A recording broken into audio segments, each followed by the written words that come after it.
ആശിച്ചതെന്തും നേടിയെടുക്കാൻ ഏതറ്റം വരെയും പോകുന്ന 7 നക്ഷത്രക്കാർ. ആഗ്രഹം, ആശ, അല്ലേ? അപ്പം ആഗ്രഹിച്ചതെന്തും നേടിയെടുക്കുക എന്നുള്ള എല്ലാവരുടെയും ഒരു മനസ്സിൻ്റെ ഒരു ഇതാ, അല്ലേ? ആഗ്രഹമില്ലാത്ത ആരെങ്കിലും ഉണ്ടോ? ആഗ്രഹമാണ് അടുത്ത നിമിഷത്തേക്ക് നമ്മളെ ജീവിക്കാൻ പ്രേരിപ്പിക്കുന്ന വസ്തു.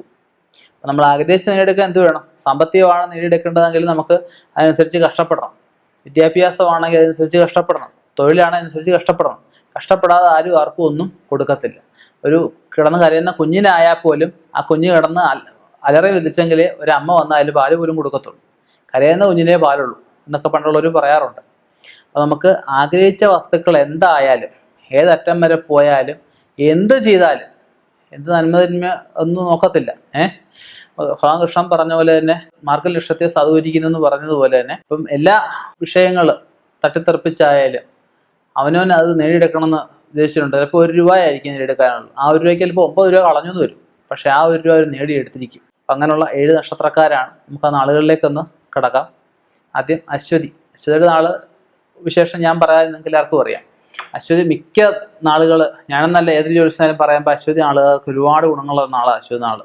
27 നാളിലും ഗുണമുണ്ട്. ദോഷമായിട്ടുള്ള നാളുകൾ ഒന്നുമില്ല. ജനിക്കുന്ന സമയം അനുസരിച്ചാണ് ദോഷങ്ങൾ ഇരിക്കുന്നത്. എന്നിരുന്നാലും അശ്വതിക്ക് പറയുകയാണെങ്കിൽ ഈ പറഞ്ഞ പോലെ കുറച്ച് വാശി കൂടുതലുണ്ട്. വാശി പിടിച്ച് എന്ത് കാര്യവും നടത്തിയെടുക്കാനായിട്ട്, ചെറുപ്പത്തിലായാലും കുട്ടികൾക്കൊക്കെ വാശിയെടുത്ത് നടത്തിയെടുക്കാനുള്ള സാധ്യതകൾ, വലുതായിട്ടായാലും അവരൊരു വാശി വെച്ച് കഴിഞ്ഞാൽ ഒരടി അങ്ങോട്ടോ ഇങ്ങോട്ടോ മാറാതെ അവിടെ നിന്ന് അത് നേടിയെടുക്കാനുള്ള സാധ്യതയുള്ള നക്ഷത്രക്കാരാണ് അശ്വതി.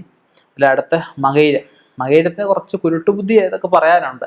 നമുക്ക് കുറച്ച് ബുദ്ധി എന്നൊക്കെ പറയാം. എന്തായാലും വളഞ്ഞ ബുദ്ധിയിലൂടെ ആയാലും ഒരു കാര്യം നേടിയെടുക്കാനായിട്ട് ഇവർക്ക് ഏറ്റവും സഹായമായിട്ടൊക്കെ വരാം. ഇവിടെ കൂടെ നിൽക്കുന്നവരും വളരെ നല്ല ആൾക്കാരായിരിക്കും. ഇവർക്ക് നേടിയെടുക്കാൻ അത് സഹായമായിട്ടൊക്കെ പറയുന്ന ആളാണ് മകയിരം നാള്. പിന്നെ പറയുന്നത് പൂയമാണ്. പൂയം പറയുമ്പോൾ നമ്മൾ വളരെ നല്ല ആളാണ്. ചിരിച്ചുകൊണ്ട് കഴുത്തിറക്കമൊന്നും പറയാനൊക്കത്തില്ല. നമ്മുടെ അടുത്ത് മാക്സിമം ആൾക്കാരെ വെറുപ്പിക്കാത്ത നക്ഷത്രമാണ് പൂയം. എന്നാൽ ചില സമയത്ത് ഇവിടെ സംസാരം കൊണ്ട് വളരെ വെറുപ്പിച്ച് കളയുകയും ചെയ്യും. എന്നാലും ആ വെറുപ്പിച്ച ആളിനെ പിന്നീട് കൂട്ടാക്കി എടുക്കാനൊക്കെ മിടുക്കായിട്ടുള്ള നക്ഷത്രക്കാരാണ് ഈ പൂയ നക്ഷത്രക്കാർ. പിന്നെ പറയുന്ന പൂരം. പൂരം പൊടി പൂരം എന്നാണ് പറയുന്നത്, അല്ലേ? പൂരംകാര് മനസ്സ് വെച്ച് നടക്കാത്തായിട്ടൊന്നും ഇല്ലെന്നാണ് പറയുന്നത്. വളരെ ഉത്തമനായിട്ട് നമ്മൾ പൂരം പിറന്ന പുരുഷൻ എന്നൊക്കെ പറയത്തില്ല, വളരെ ഉത്തമമായിട്ടുള്ള ആൾക്കാരുടെ കൂട്ടത്തിലുള്ള നാളാണ് പൂര നക്ഷത്രമായിട്ട് പറയുന്നത്. പിന്നെ നമ്മുടെ പ്രധാനമന്ത്രിയുടെ നാളായിട്ടുള്ള അനിഴ നക്ഷത്രം. നക്ഷത്രത്തിൻ്റെ ഫലം ഞാൻ പറയാൻ എല്ലാവർക്കും അറിയാം. വളരെ നേടിയെടുക്കണമെന്ന് വിചാരിച്ചു കഴിഞ്ഞാൽ, അല്ലെ ചെയ്യുമെന്ന് മനസ്സിൽ ഉറപ്പിച്ചൊരു കാര്യം ആരെന്തോ എന്ന് പറഞ്ഞാലും അവർ ചെയ്തിരിക്കും. അങ്ങനെ നക്ഷത്രമാണ് അനിഴ നക്ഷത്രം. പിന്നെ പുരാട നക്ഷത്രം. പുരാട നക്ഷത്രം ആരുടെയും താഴെ നിൽക്കാൻ താല്പര്യമില്ലാത്തൊരു നാളാണ്. എല്ലാത്തിനും എന്തിനും മുകളിൽ നിൽക്കുക, എല്ലാവരെയും അനുസരിപ്പിക്കാൻ തക്ക ഒരു കഴിവ് ഉള്ള നക്ഷത്രമാണ് ഈ പുരാട നക്ഷത്രം എന്ന് പറഞ്ഞു കഴിഞ്ഞാൽ. അടുത്തത് നമ്മൾ പറയുന്ന പോലെ അവിട്ടം തവിട്ടിൽ നേടുമെന്നാണ് പറയുന്നത്. ഇവർ എന്ത് കാര്യം എടുത്താലും ഒരു ബിസിനസ് മെൻറ്റാലിറ്റി ഈ അവിട്ടം നാളിനുണ്ടായിരിക്കും. അത് നേടിയെടുക്കണം. 1 രൂപ മുടക്കുമ്പോൾ 2 രൂപ കിട്ടുമോ എന്നൊക്കെ ഒരു ചിന്താഗതിയോടെ ഈ നാളുകൾക്ക് ഉണ്ടായി എന്ന് വരാം.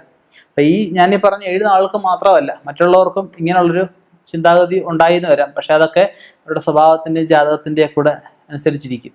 അപ്പം കൂടുതലായിട്ട് ജാതകപ്രകാരമുള്ള എന്തെങ്കിലും വിഷയങ്ങളുണ്ടെങ്കിൽ ജാതകം നോക്കി മുന്നോട്ട് പോകണം. അതിന് ഉത്തമനായ ഒരു ജ്യോതിഷനെ ഫോണിൽ കൂടെ ഒരിക്കലും ചോദിക്കാൻ പാടില്ല. നേരിട്ട് പോയി അദ്ദേഹത്തിൻ്റെ സമയം ചോദിച്ചു മനസ്സിലാക്കി ഫോണിലൂടെ വേണം അത് സമയം നിശ്ചയിക്കാം. സമയം നിശ്ചയിച്ച് പോയി കണ്ട് ജാതകപ്രകാരം ദോഷങ്ങൾ എന്തെങ്കിലും ഉണ്ടെങ്കിൽ അത് പരിഹരിച്ച് മുന്നോട്ട് പോവുക. പറഞ്ഞ ആളുകൾക്ക് ഏത് ദശയായാലും ഏത് അപഹാരം എന്തോ ആയാലും ഇവരതൊക്കെ തൃണവൽക്കരിച്ചുകൊണ്ട് മുന്നോട്ട് പോകുന്ന ആൾക്കാരാണ്. മറ്റുള്ളവർ മോശക്കാരെന്നല്ല ഞാൻ പറഞ്ഞു, മറ്റുള്ളവർ നല്ലത് തന്നെയാണ്. നമുക്കത് നോക്കണം. ഇനിയും ഇതുപോലെയുള്ള വ്യത്യസ്തമായ വിഷയങ്ങളുമായി കണ്ടുമുട്ടാം. നിർത്തുന്നു. നന്ദി, നമസ്കാരം.